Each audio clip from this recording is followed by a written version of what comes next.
Hello everyone, welcome to Meditate with Lupe. I'm here again one more day and our content for today is Halloween. So we're gonna start with the holy instant and just in recognition that this is a holy space, that this is a holy moment because we are gonna unite in conversation for all of those that will listen maybe later on today or tomorrow, but will hear this video just so you know that asking for the holy instant is just asking for the Holy Spirit to take over this space and bring holiness into what we are sharing, and that He may share content, information that will be a blessing to anybody listening. So now that this space is holy, because we've declared it and because wherever we are, He is present. He never separates Himself from us. The Holy Spirit is always present. And we just want to honor Him and honor His presence now. So today's content is about Halloween. And it's been like an evolution. I practice the Catholic Church, or practice the Catholic religion, I should say. And there was a moment in my journey that I was so against Halloween. I was so adamant that my children would not dress like in any costumes because I truly believed that it was evil, that it was not good. And the reason I believed that is because I searched, where did Halloween come from? How did it begin? And I kind of dug into the history of it. And it ends up being that it was a religious event that then the pagans took over and turned it around to something that was not religious. But Halloween used to be used to dissipate or scare away all the evil spirits, because then we had the All Saints Day right after. So it was like I learned that it was a religious event, and then it became a pagan event. So from what I've learned, I chose to not celebrate Halloween many years back. And the reason I did that is because I also learned about, or I heard about these beliefs that it's the satanic holiday, that black masses are celebrated, that human sacrifices are done during that day. So many things, so many things that I've heard on TV, just everywhere. And I began to think that they were true, that they were real, that I didn't want to participate. If this is true, I would tell myself, I want nothing to do with it. I don't want to participate. So I began to tell my kids, we're not dressing up for Halloween. We're not going to decorate. And I was so like, it's not happening. I'm not participating. And I did that for a few years. And then I thought, okay, well, if you want to participate, you can, but you're going to have to participate and you're going to choose something that's not evil, not scary. So you can dress like a clown. You can dress like before the It movie came out, of course. You can dress like an angel. You can dress like a saint. And then I then took another step and I said, okay, no, we're not dressing up at all. You're only going to be able to dress as a saint. Any saint. The Catholic religion has so many saints. I mean, pick one. And we did that for a while. They weren't allowed to go trick-or-treating. I didn't let them.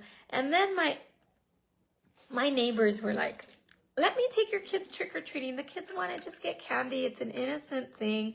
Let them go and have some candy. And I would be like, okay, it's fine. They can go. And they would dress as angels or something, like an animal or whatever.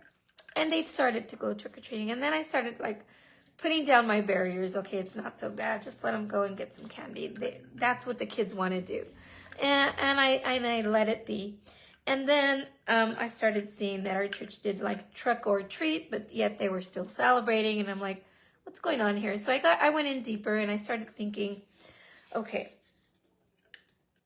they can dress and they can get candy, but just nothing evil or scary. So I started allowing it, and then the years passed and the years passed. But lately, I remember that when I was young and in high school, I always wanted to dress up. And actually, I dressed a couple of times like a sergeant. I have a few pictures of me dressed in a costume for Halloween.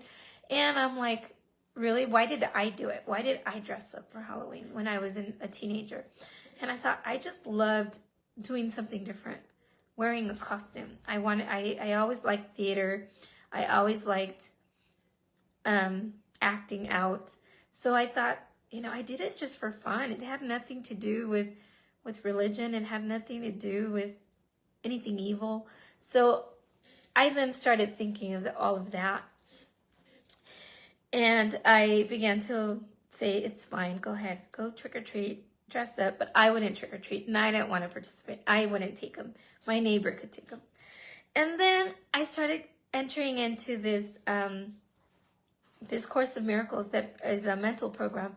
And I started to realize that it really is, where are we putting our power when we are so against what we believe is evil? So against what we are putting our belief. And what is the belief? It's the mustard seed.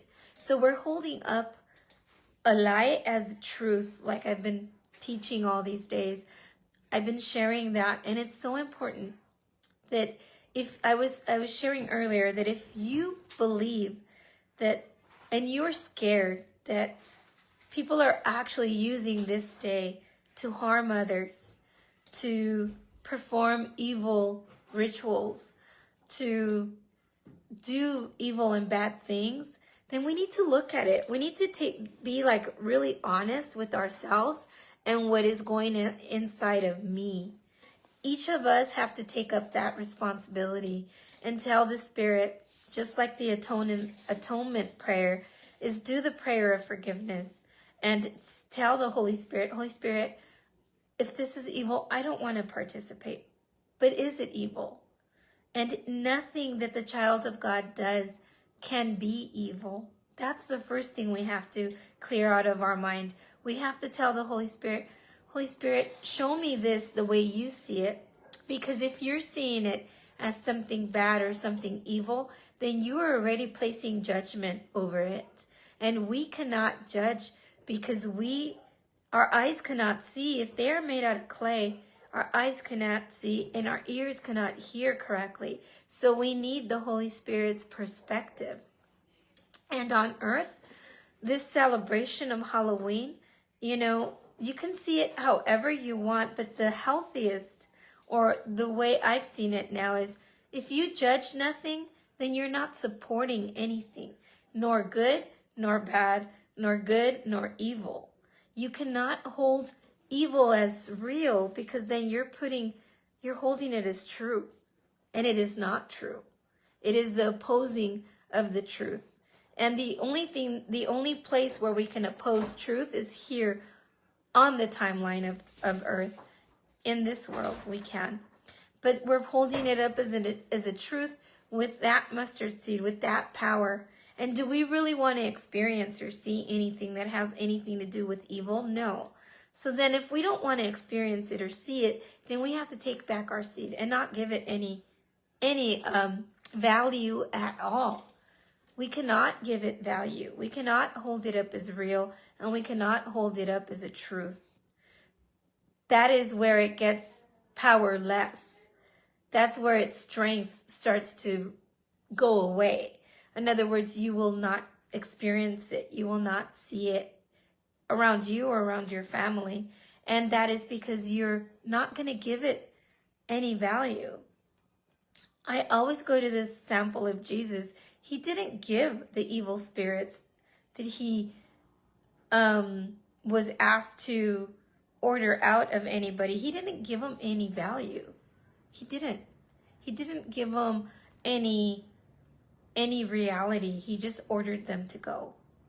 And why? Because that person was making them real in his experience. So he addressed them and ordered them to go. And we have that same power. We have the power to ask the Spirit to remove that power from our experience. But the only one who can do that is the Holy Spirit. But we have to allow him. So we have to be in true honesty. Is it scaring me? Am I terrified? Am I believing it is real? Am I believing that this can really happen? Then we have to do the prayer of forgiveness. Say, Holy Spirit, I put in your hands my wrong idea to believe that human sacrifice is real during the time of Halloween.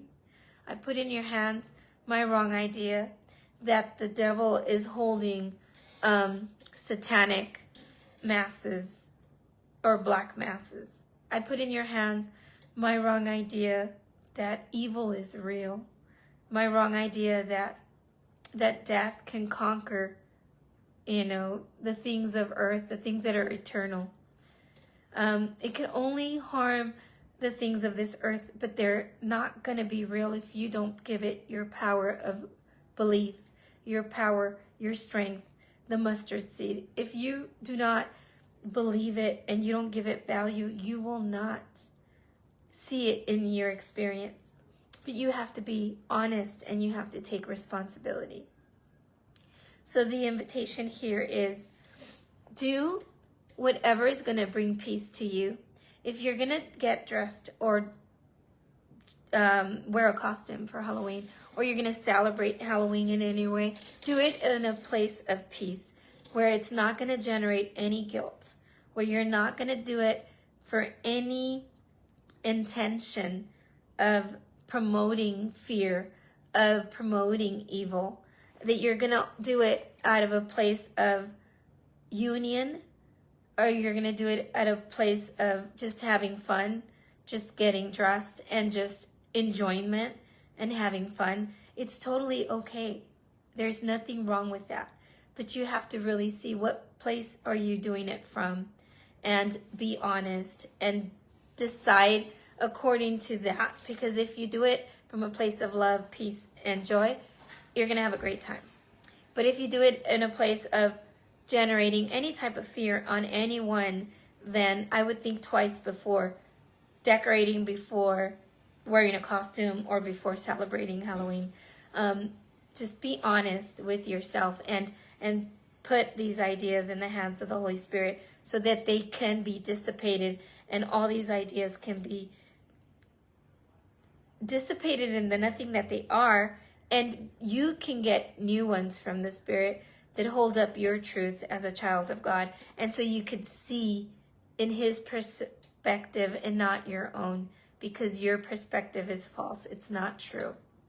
And we would be judging wrongly, and we would be then judging ourselves if we judge others. So it's really important that we get this concept down, that we understand it, and that we give no value to anything that God did not create. And God did not create fear, and He did not create evil. So do not put any of your power as a creative power or the mustard seed there as a belief, because it's not true. And now we're going to consecrate our night to the Holy Spirit, and we will pray like this.